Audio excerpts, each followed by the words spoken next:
Dear students, आज हम D emulsification के बारे में पढ़ेंगे, विपायशीकरण के बारे में पढ़ेंगे। इससे पिछले वीडियो में हमने इमल्सन जो है उसके बारे में और इमल्सिफिकेशन के बारे में पढ़ा था। इमल्सीकारक है वो क्या काम करता है? इमल्सीकारक कोई भी इमल्सन होता है उसके स्थायित्व को बढ़ाता है। जैसे मैंने आपको एक अच्छा एग्जाम्पल बताया था कि दूध होता है जल में तेल, ऑयल इन वाटर, OW, ठीक है। जल में मतलब जल ज़्यादा मात्रा में होता है। तो ये जो है इसमें स्थायी कारक के रूप में जो पदार्थ होता है उसको हम इमल्सीफायर या पायसी कारक कहते हैं। और इस पर केसिन प्रोटीन मैंने आपको एग्जाम्पल बताया था। अब यहाँ पे बात आती है कि किसी पायस का स्थायित्व तो उसके कणों को पृथक करने वाली झिल्ली की दृढ़ता था उसके कणों के आवेश पर निर्भर करता है। स्टेबिलिटी उसी पे डिपेंड करेगी। जैसे हमने देखा था कि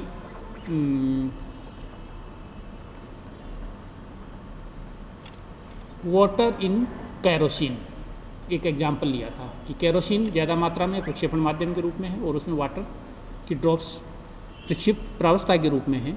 तो हमने देखा था कि काजल पार्टिकल्स या सूट पार्टिकल्स हमने उसमें मिलाए और वो सूट पार्टिकल्स वाटर की जो ड्रॉप होती है उसके चारों तरफ एक लेयर बना लेते हैं जिससे स्थायित्व बढ़ता है। तो काजल के जो पार्टिकल्स हैं वो वहाँ पे क्या है, इमल्सीफायर या पायसी कारक है। अब वो झिल्ली जो बनी चारों तरफ उसकी काजल की, वो झिल्ली की बात कर रहा है। ये उस झिल्ली की दृढ़ता और उसके कणों पर आवेश पर निर्भर करता है कि वो पायस इमल्सन कितना स्थायी होगा। यदि किसी पायस में कोई ऐसा विद्युत अपघट्य मिला दिया जाए जो पायसी कारक को नष्ट कर दे तो पायस का स्कंदन, कोएगुलेशन हो जाएगा और इस प्रक्रिया को विपायसीकरण कहेंगे। कहने का मतलब हम इमल्सन बनाते हैं, दो लिक्विड्स को आपस में मिलाते हैं और उनका स्थायित्व बढ़ाने के लिए हम उसमें इमल्सीफायर मिलाते हैं।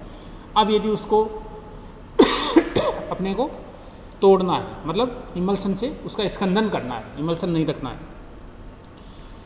तो कोई ऐसा पदार्थ, विद्युत अपघट्य पदार्थ मिलाया जाता है जो उस इमल्सन का कोएगुलेशन या स्कंदन कर देता है। तो इस प्रक्रिया को हम विपायसीकरण कहते हैं। किसी पायस को तोड़कर या किसी इमल्सन को तोड़कर उसके दोनों अवयवों की सतहों को पृथक करने की क्रिया को विपायसीकरण कहते हैं। ये प्रक्रिया अपकेंद्रण, सेंट्रीफ्यूगेशन, छानना, फिल्ट्रेशन, उबालना, बॉइलिंग या इवेपोरेशन, जमाना, फ्रीजिंग या उपयुक्त कोई इलेक्ट्रोलाइट मिलाकर की जा सकती है। अपकेंद्रण, छानना, उबालना, जमाना या कोई इलेक्ट्रोलाइट। फॉर एग्जाम्पल, अपकेंद्रण द्वारा दूध से क्रीम को पृथक करने की क्रिया विपायसीकरण का ही उदाहरण है। सेंट्रीफ्यूगेशन के द्वारा दूध से जो क्रीम निकाली जाती है, मक्खन बनाया जाता है, तो ये किस क्रिया के द्वारा करता है? अपकेंद्रण। जो हम घरों में दूध बिलोते हैं, एक प्राचीन परंपरा रही है, वो भी एक क्या है, अपकेंद्रण की विधि है। दूध या दही की मलाई को मथ कर उससे मक्खन प्राप्त करने की प्रक्रिया विपायसीकरण का ही उदाहरण है। मथते हैं ना, इसी को बिलोना बोलते हैं, उससे मक्खन प्राप्त करते हैं, ये भी विपायसीकरण है। और केवल दूध से क्रीम निकाल लेते हैं, जैसे आजकल सिस्टम चलता है कि दूध बिकता है मार्केट में जो पैकिंग वाला, तो उससे पहले मलाई वो उससे क्रीम हटा ली जाती है, क्रीम हटा हुआ दूध मिलता है।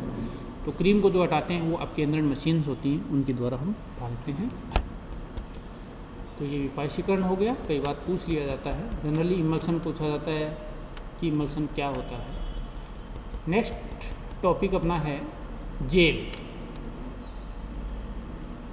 या द्रव ठोस सॉल्ट, लिक्विड इन सॉलिड। क्या बात आ गई? Liquid in solid. सबसे पहले हमने जो डिटेल स्टडी की थी वो था solid in liquid. Solid in liquid मतलब प्रक्षेपण माध्यम क्या था? लिक्विड था, द्रव अवस्था थी ज़्यादा मात्रा में। फिर हमने इमल्सन की बात की तो उसमें द्रव में द्रव ही घुला रहता है, तो उसमें दोनों प्रावस्थाएं ही क्या होती हैं? द्रव होती हैं। अब ये जो तीसरा है जेल, जिसको हम जेल नाम देते हैं सारे सॉल के टाइप, लेकिन अलग अलग। एकदम से सॉल की बात करते हैं तो हम कहते हैं कि लिक्विड में कोई सॉलिड घुला हुआ होता है, लिक्विड में कोई थोड़ा सा सॉलिड घुला हुआ होता है, ठीक है। अब यहाँ पे जो नाम ले रहे हैं अपन वो लिख रहे हैं लिक्विड इन सॉलिड, मतलब सॉलिड ज़्यादा मात्रा में है, प्रक्षेपण माध्यम के रूप में ठोस है और उसमें थोड़ा सा लिक्विड घुला हुआ है, इसको हम जेल, ठीक है। जेल जेली की तरह कोलाइडल विलयन होता है जिसमें प्रक्षिप्त प्रावस्था द्रव या प्रक्षेपण माध्यम ठोस। वह द्रव प्रक्षेपण माध्यम ठोस होता है जो मैं आपको बता चुका हूँ, अर्थात द्रव ठोस में प्रक्षिप्त होता है। लिक्विड क्या करते हैं, सॉलिड होता है, उसमें थोड़ी थोड़ी मात्रा में डिस्पर्स्ड होता है। फॉर एग्जाम्पल जिलेटिन का 5% गर्म विलयन ठंडा करने पर, जिलेटिन का जो 5% गर्म विलयन होता है उसको ठंडा करने पर अर्ध ठोस सेमी सॉलिड के रूप में जम जाता है, तो जेल कहते हैं। जेल प्राय कुछ कोलाइडल विलयनों के स्कंदन द्वारा बनते हैं। जेल स्कंदन के द्वारा, कोलाइडल सॉल्यूशन के कोएगुलेशन के द्वारा भी बनाए जाते हैं। इस क्रिया में सोल के कण परस्पर मिलकर बड़े कण बना लेते हैं, तो एक जाल सा बना लेते हैं जिससे संपूर्ण प्रक्षेपण माध्यम घिर जाता है।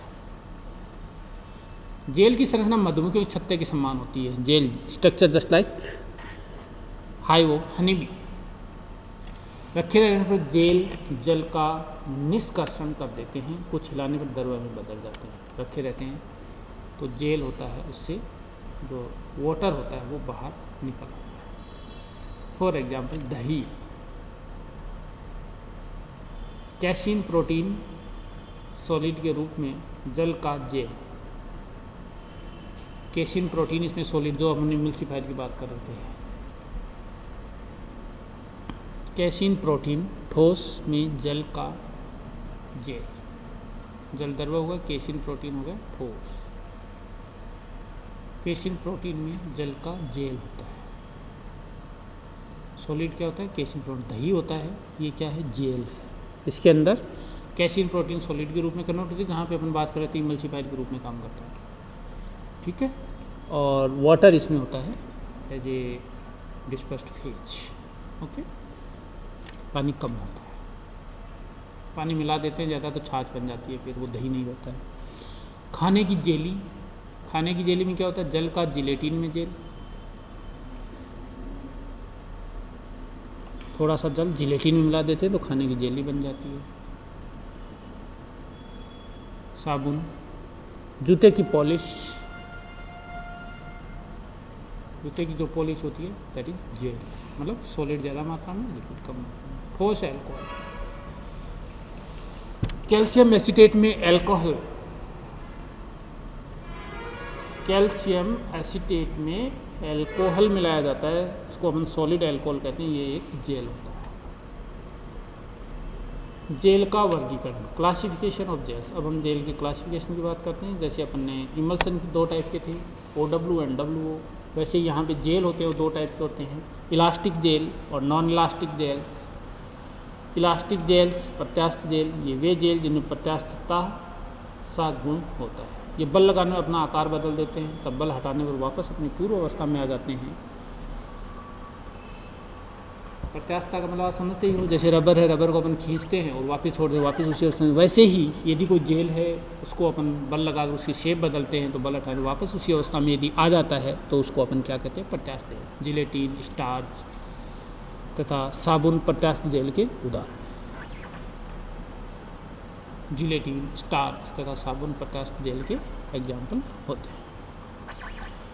कंसंट्रेट, द्रव स्नेही सोल को ठंडा करके प्रत्यास्थ जेल बनाए जाते हैं। द्रव स्नेही सोल होता है, उसका कंसंट्रेट सॉल्यूशन बना लो और उसको ठंडा कर लो तो अपने पास क्या हो जाएगा, प्रत्यास्थ जेल। तो इनके अणुओं के बीच बंद है दर्द, नॉन रिपीट होते हैं, दर्द नहीं होते हैं। दर्द बंद होते हैं तो टूट जाने के बाद वापस उसी अवस्था में नहीं आ पाते हैं। कहने का मतलब प्रत्यास्थ जेल में नॉन रिजिड बॉन्ड्स होते हैं, एदर्ड बॉन्ड होते हैं और वापस क्रिएट हो जाते हैं। अप्रत्यास्थ जेल, नॉन इलास्टिक जेल, जो कठोर तथा दर्द होते हैं। उदाहरणार्थ सिलिका जेल। सिलिका जेल होता है वो कठोर एंड हार्ड होता है, ये निश्चित रासायनिक प्रक्रिया द्वारा ही बनाया जा सकता है। जैसे कंसनट्रेट हाइड्रोक्लोरिक एसिड HCl को निश्चित सांद्रता के सोडियम सिलिकेट के विलयन में मिलाने पर बनने वाला सिलिसिक एसिड, सैलिसिलिक नहीं, सिलिसिक एसिड के अणुओं का बहुलकीकरण होने पर सिलिका जेल बनती है। इसमें जाल युक्त बंधन, क्रॉस लिंकिंग पाई जाती है, नेट जैसी नेटवर्क लिंक्ड होता है या क्रॉस लिंकिंग पाई जाती है, जो प्रबल व दृढ़ संरचना बनाते हैं। तो सिलिका जेल जो क्रोमेटोग्राफी में यूज किया जाता है, इसका एक अच्छा एग्जाम्पल है। और बनाया कैसे जाता है ये भी इसने बता दिया कि सोडियम सिलिकेट के विलयन में, ठीक है, कंसनट्रेट HCl मिलाते हैं तो सिलिसिक एसिड के अणु जो होते हैं उनका बहुलकीकरण होता है और उससे सिलिका जेल बनता है। कहने का मतलब बहुलकीकरण सिलिसिक एसिड है, वही सिलिका जेल, उसमें क्रॉस लिंकिंग पाई जाती है और वो एपटास होता है। और जो वापस एक बार उसको अपन डिस्ट्रॉय कर देते हैं किसी भी मेथड से, तो उसके बाद वो वापस नहीं बनता, तो वापस नए प्रोसेस उसको बनाना पड़ता है। प्रत्यास्थता का गुण उसमें नहीं होता है। प्रॉपर्टीज ऑफ जेल्स, जेल के गुण, जलीयोजन, हाइड्रेशन। शुष्क प्रत्यास्थ जेल पानी में मिलाकर वापस प्रत्यास्थ जेल बनाई जा सकती है, लेकिन अप्रत्यास्थ जेल अगर एक बार शुष्क हो जाती है तो वापस उसको पानी मिलाकर जेल नहीं बनती। दोनों के बारे में बता दिया। आजकल छोटे छोटे फ्लावर्स से बने हुए आते हैं, बच्चों की छोटी छोटी बॉल्स आती हैं और उनको थोड़े टाइम के लिए पानी में डाल दिया जाता है, वो बड़ी हो जाती हैं, फ्लावर बड़े हो जाते हैं। वो भी एक क्या है, जेल का प्रॉपर्टी है। नेक्स्ट पॉइंट है फूलना, स्वेलिंग। इसी में यही बात है। शुष्क प्रत्यास्थ जेल को जब विलायक में डुबाया जाता है, जैसे जल में डुबाया, मैंने आपको बताया ना, तो इसका आयतन बढ़ जाता है, वॉल्यूम बढ़ जाता है। इस क्रिया को फूलना या स्वेलिंग कहते हैं। छोटे छोटे फ्लोर बच्चों को खिलौने के लिए आते हैं, 1-1 रुपये 2-2 रुपये मार्केट में, उसको और छोटी छोटी गोली आती हैं, गोली मतलब बॉल जैसी, और उनको पानी में डाल दो 2 दिन के लिए, 1 दिन के लिए, वो बड़े हो जाते हैं। तो उसको चमत्कार बोल देते हैं। बच्चे सोचते हैं ये क्या हुआ, कैसे हो गया, तो वो क्या होता है, जेल होता है, शुष्क प्रत्यास्थ जेल होता है, इलास्टिक जेल होता है, और वो पानी से विलायक को एब्जॉर्ब करता है और आयतन बढ़ जाता है।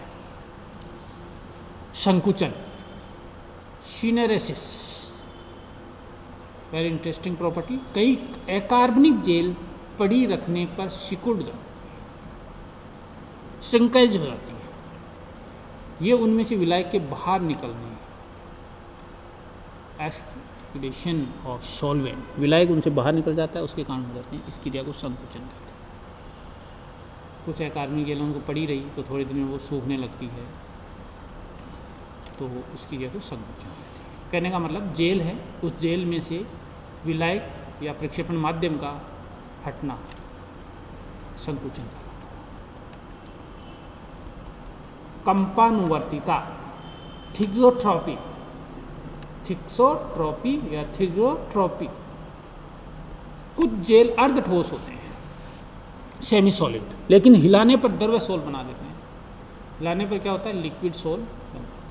अतः ये उत्क्रमणीय सोल जेल परिवर्तन, कंपानुवर्तिता, थिक्सोट्रॉपी कहलाता है। कुछ जेल अर्ध सॉलिड होते हैं, सेमी सॉलिड होते हैं, मतलब लिक्विड और सॉलिड के बीच का, लेकिन हिलाने पर द्रव सोल बना लेते हैं। हिलते हैं तो लिक्विड सोल बन जाता है। ये उत्क्रमणीय सोल जेल परिवर्तन, कंपानुवर्तिता कहलाता है, मतलब जेल से लिक्विड सोल बना। For example, iron oxide gel और silver oxide gel. Iron oxide gel FeO होगा और सिल्वर ऑक्साइड Ag2O होगा। कंपानुवर्तित पेंट, थिक्सोट्रॉपिक पेंट्स भी इसके उदाहरण हैं,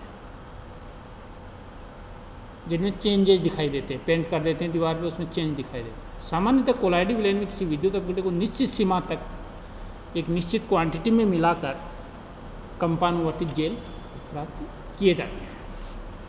ठीक है, ये इनकी प्रॉपर्टी याद रखना है। किसकी प्रॉपर्टी है, जेल की हैं ये। सॉलिड में जो थोड़ा सा लिक्विड घुला होता है, यहाँ पे माध्यम क्या है, सॉलिड। अंतःशोषण, इम्बाइबिशन या इम्बाइबिशन या इम्बिशन, इम्बिबिशन बोल देते हैं जनरली, लेकिन इसका नाम क्या है, इम्बाइबिशन, अंतःशोषण। कार्बनिक जल स्नेही कोलॉइड्स, हाइड्रोफिलिक जो होते हैं, ऑर्गेनिक प्रोटीन, स्टार्च आदि को जब जल में रखा जाता है तो इस जल को अवशोषित करके बहुत अधिक फूल जाते हैं, स्वेलिंग होती है। तो इस प्रकार की जल योजन हाइड्रेशन क्रिया को अंतःशोषण या इम्बाइबिशन कहते हैं। इन कोलाइडों का जल के प्रति आकर्षण इतना प्रबल होता है कि बहुत अधिक दाब के विरुद्ध भी अंतःशोषण होता रहता है। अतः वह दाब जो जल स्नेही कोलाइड के लिए अंतःशोषण द्वारा फूलने को रोके, उसे अंतःशोषण दाब, इम्बाइबिशन प्रेशर कहते हैं। ये प्राशन दाब से काफ़ी उच्च होता है, वह कारण भी इससे अलग होता है, जिसकी डिटेल स्टडी आपकी PG में है। तो इम्बाइबिशन का मतलब ये है कि यदि कोई कार्बनिक हाइड्रोफिलिक कोई कोलाइड है और उसको अपन ने पानी में रख दिया तो पानी को ऑब्जॉर्व करता हो, जैसे प्रोटीन और स्टार्च हैं तो पानी को ऑब्जॉर्व करते हैं, तो इसको हम अंतःशोषण कहते हैं। बाकी नेक्स्ट वीडियो में